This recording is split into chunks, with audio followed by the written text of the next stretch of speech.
अब हमें इस पे लाइट्स एंड रेंडर करना है। तो लाइट्स के लिए मैं एक प्लेटफॉर्म बना लेता हूँ जिसके ऊपर मैं इसको रेंडर करूँगा। तो एक इसका स्टेज हो जाएगा, बैकग्राउंड हो जाएगा। तो एक बॉक्स लिया, सेम जैसे हम करते हैं। इस बॉक्स के हम क्या करेंगे, 3 साइड डिलीट मार देंगे, ओपन हो जाएगा। और इसको प्रॉपरली अरेंज कर लो। फिर इसके बाद हम क्या करते हैं, हम अपने एरिया को से बेवल कर देते हैं ताकि कॉर्नर्स जो है उनके राउंडेड है, ताकि लाइट जो है वो उसके थ्रू क्रॉस करेगा। अगर आपका बिल्कुल क्रॉस है, मतलब मान लो ऐसे दीवार है, तो लाइट जो यहाँ पे हिट करेगी वो नीचे जाके रुक जाती है। यही अगर कर्वी वॉल होगी तो लाइट उससे टकरा के बेंड होके आएगी। तो हमने इसको सेलेक्ट किया एंड इसको बेवल, थोड़ा सा ही चाहिए, ज़्यादा नहीं चाहिए हमें।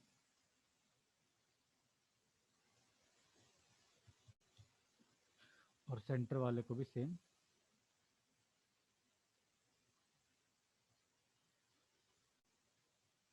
ठीक है,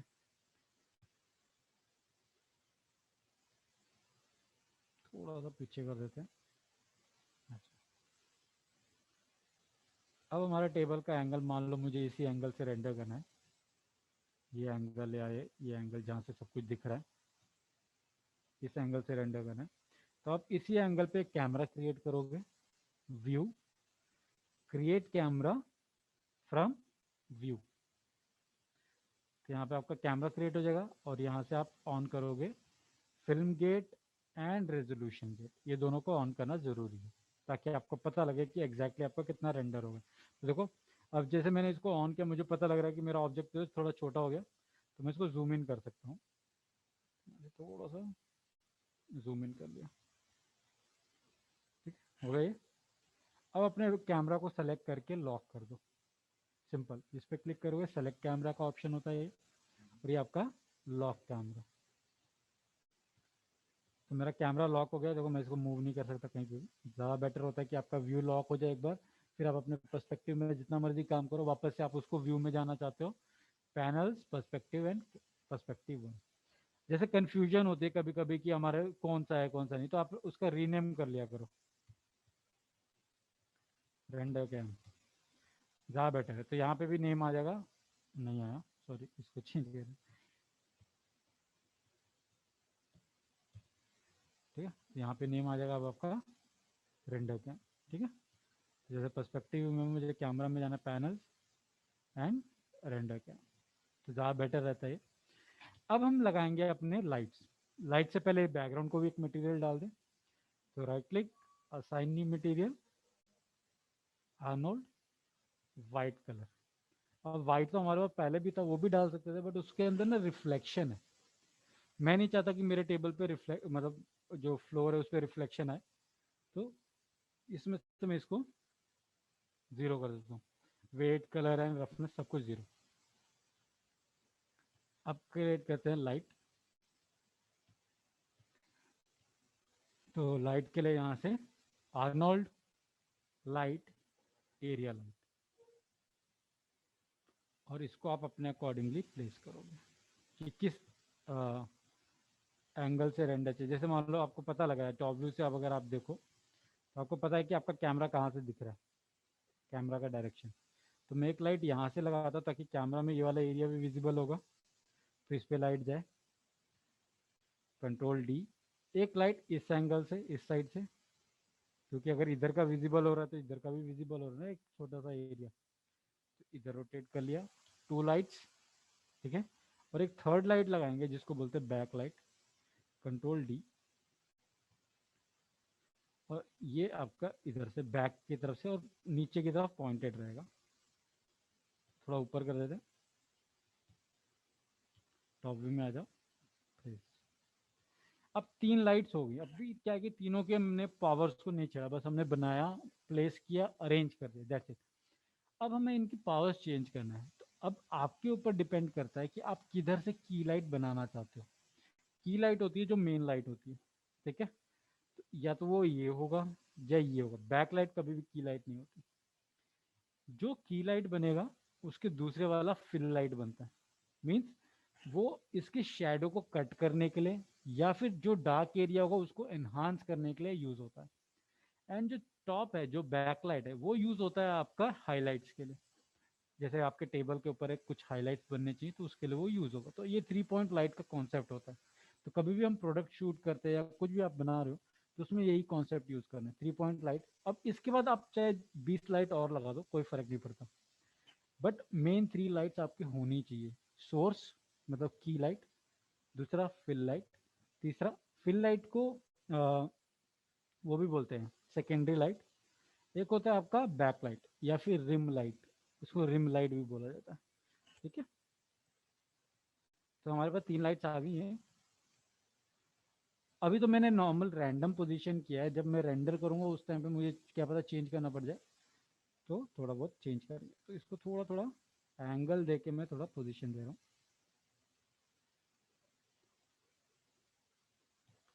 अब मैंने बताया हुआ है जब भी आप लाइट क्रिएट करते हो सबसे पहले आपको क्या काम करना है, अपने यहाँ पे जाके एट्रीब्यूट में जाके नॉर्मलाइज ऑफ कर देना है। ठीक है, ये सबके लिए करना है आपने, नॉर्मलाइज ऑफ।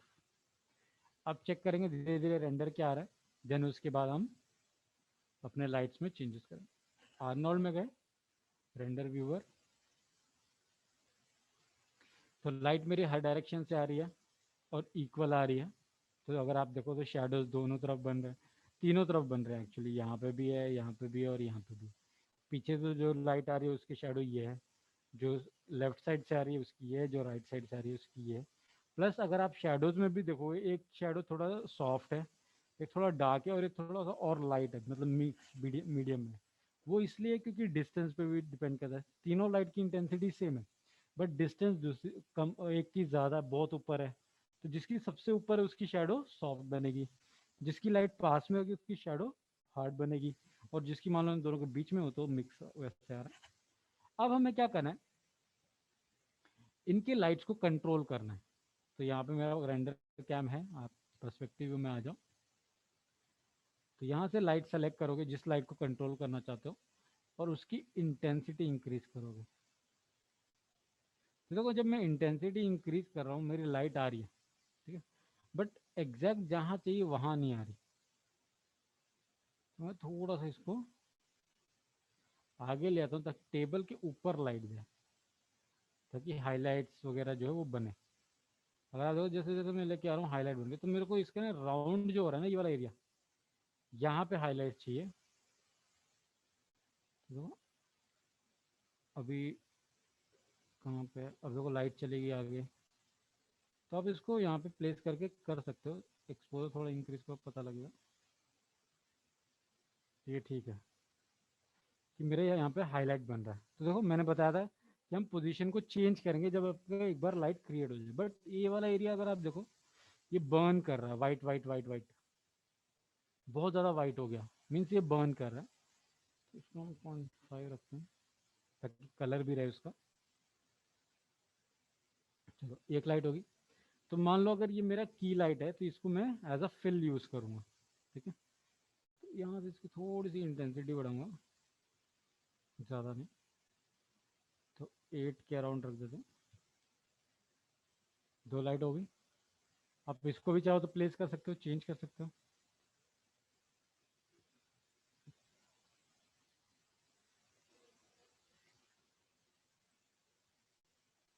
तो देखो यहाँ पे हाईलाइट्स बन रही है,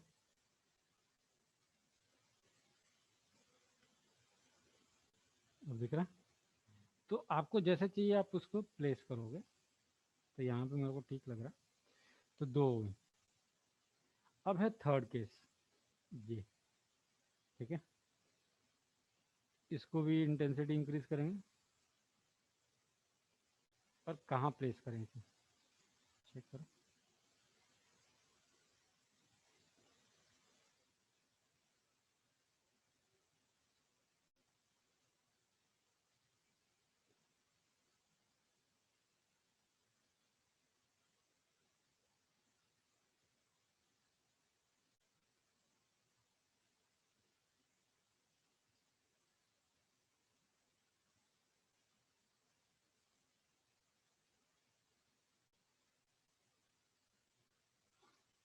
टेबल के ऊपर आ रहा है वाइट, अगर आप ये देखो तो नहीं है वहाँ पे।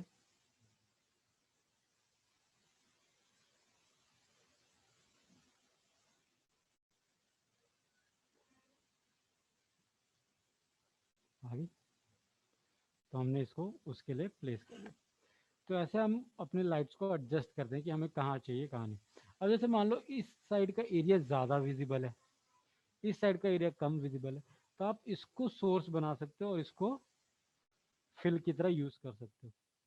ठीक है, क्यों? क्योंकि इधर तो कम एरिया है, इधर ज़्यादा एरिया विजिबल है। तो मैं इसको 10 कर देता हूँ, इसको 1 कर देते हैं, इसको कम कर देते हैं, 8 0। ठीक है,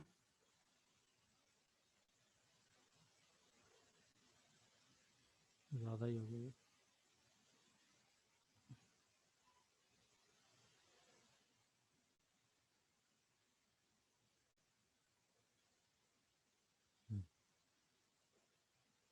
तो ये हमने लाइट अपने अकॉर्डिंगली प्लेस कर लिया।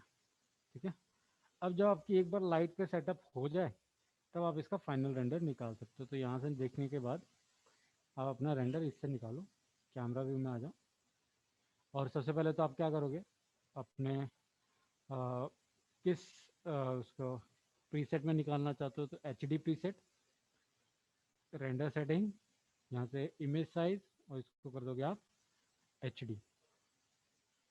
अब यहाँ से रेंडर रेंडर करेंट फ्रेम,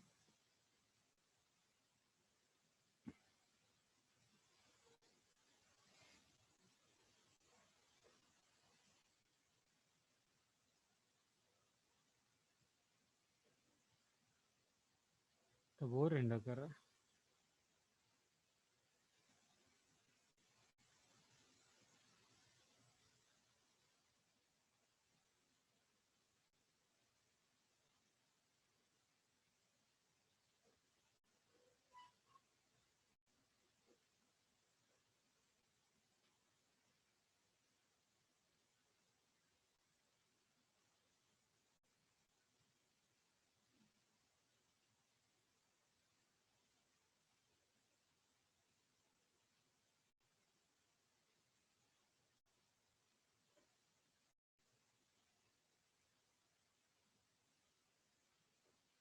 सब कुछ ठीक है, बट एक चीज़ की दिक्कत है, ये देखो नॉइज़ आ रही है यहाँ पे बहुत ज़्यादा, यहाँ हो गया, यहाँ हो गया। तो हमें फाइंड आउट करना होता है कि नॉइज़ किस वजह से आ रही है, देन हम उसको रिमूव करते हैं। तो अभी हमारा रेंडर टाइम जो है वो 1 मिनट 6 सेकेंड का है। तो जब मैं नॉइज़ रिमूव करने के लिए कुछ भी सैम्पल्स अगर इंक्रीज करूँगा, कोई भी चीज़ हो सकती है वो, तो इसका रेंडर टाइम और बढ़ जाएगा। ठीक है, हटाते हैं। अब सबसे पहला आता है जो नॉइज़ को रिड्यूस करने का सबसे सिंपल तरीका होता है कि आप जो आपने लाइट्स यूज़ किए हैं उनके सैम्पल्स इंक्रीज कर दो। देखो अगर आप लाइट को सेलेक्ट करते हो तो यहाँ पे सैम्पल्स आते हैं, बाय डिफ़ॉल्ट 1 होता है, तो आप इसको इंक्रीज कर दो 2 3, ऐसे करके इंक्रीज करके चेक कर सकते हो किसमें मैक्सिमम वो रिड्यूस हो रहा है। तो जैसे मैं अपना वापस से IPR ओपन करता हूँ,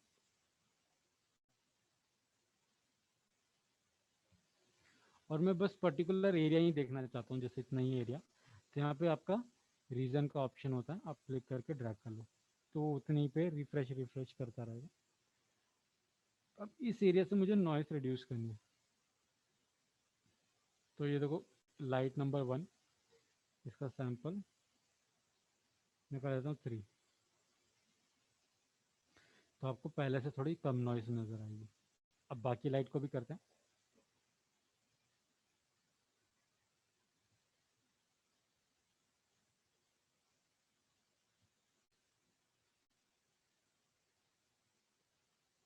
ये ब्लैक क्यों होगी,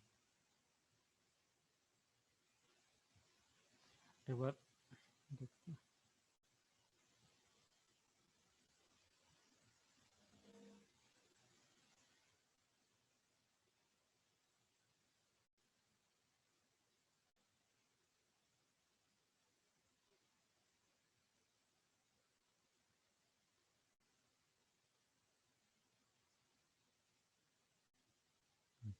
ठीक,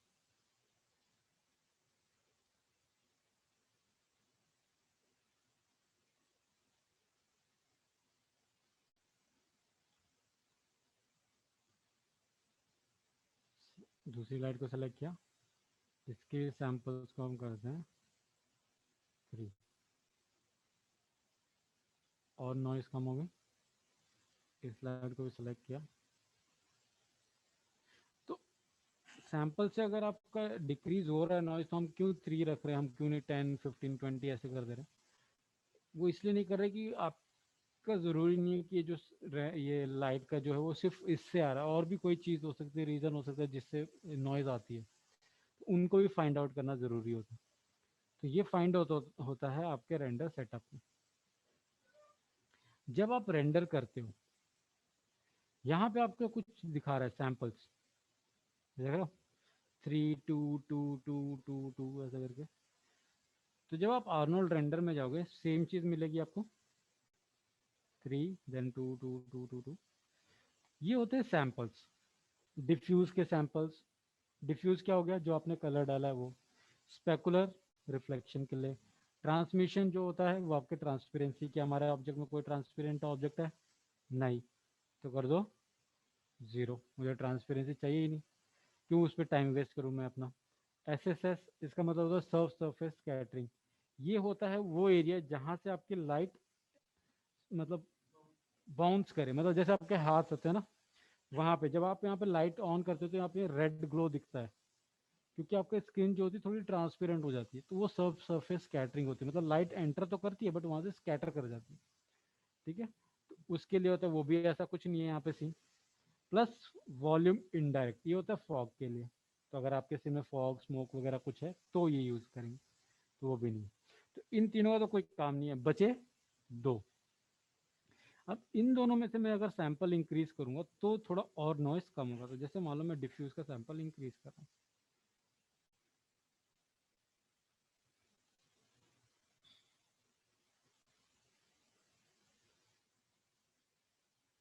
चेक कर रहे हो आप, स्पेकुलर भी इंक्रीज करके देखते हैं थोड़ा सा। तो मीन्स हमें ऐसे इंक्रीज कर करके आपको देखना है कि जितने सैंपल पे आपका नॉइस रिड्यूस हो सके उतने सैंपल पे रखना है। काफ़ी हद तक हमने यहाँ पे चेक कर लिया, काफ़ी हद तक नॉइस रिड्यूस भी होगी। एक बार हम अपने फाइनल वाले रेंडर में जाके चेक करते हैं। तो इसमें भी मैंने इतना रीजन सेलेक्ट कर लिया, और यहाँ से ये रीजन रेंडर के लिए होता है। ठीक है, तो वो जो आपने सेलेक्ट किया होता है एरिया उसी को रेंडर करता है।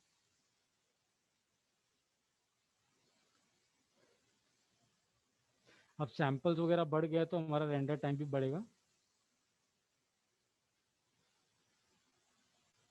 तो पहले से नॉइस कम हो चुकी है, बट अभी भी है नॉइस, तो इसको आप वैसे ही आपको फाइंड आउट करना पड़ेगा कहाँ पे कितना ज़्यादा है कहाँ पे कम है। मान लो लाइट को और इंक्रीज करना है तो और इंक्रीज करो, तो बट जो छोटे एरिया होंगे जैसे ये, इन सब पे फर्क पड़ता है। जहाँ पे यहाँ पे तो बहुत ज़्यादा नॉइस थी, बहुत ज़्यादा डार्क, और नॉइस प्रोड्यूस करने का रीज़न दूसरा ये होता है कि वहाँ पे लाइट पहुँच नहीं पा रही। सेकेंड रीज़न ये होता है, तो यहाँ पे लाइट नहीं पहुँच पा रही। देखो ये वाला ठीक हो गया अपने आप, है ना। इनफैक्ट इसको भी देखते हैं, जहाँ लाइट जा रही है वहाँ तो इसने काफ़ी अच्छा काम किया। ये जो है यहाँ पे लाइट बिल्कुल भी नहीं पहुँच पा रही, तो आप क्या कर सकते हो, एक एक छोटी सी लाइट यहाँ पे क्रिएट कर सकते हो बिल्कुल कम इंटेंसिटी के साथ, ताकि शेडोज रहे बट लाइट पहुँच जाए वहाँ पे, तो उस टाइप का कर सकते हैं। तो देखो इधर और इधर में आपको डिफरेंस नज़र आ रहा होगा, देख रहा, इधर नॉइज है इधर नॉइज हट चुका है। बट अब मैं अगर ओवरऑल रेंडर निकालूँ तो मेरा रेंडर टाइम बहुत ज़्यादा बढ़ गया है।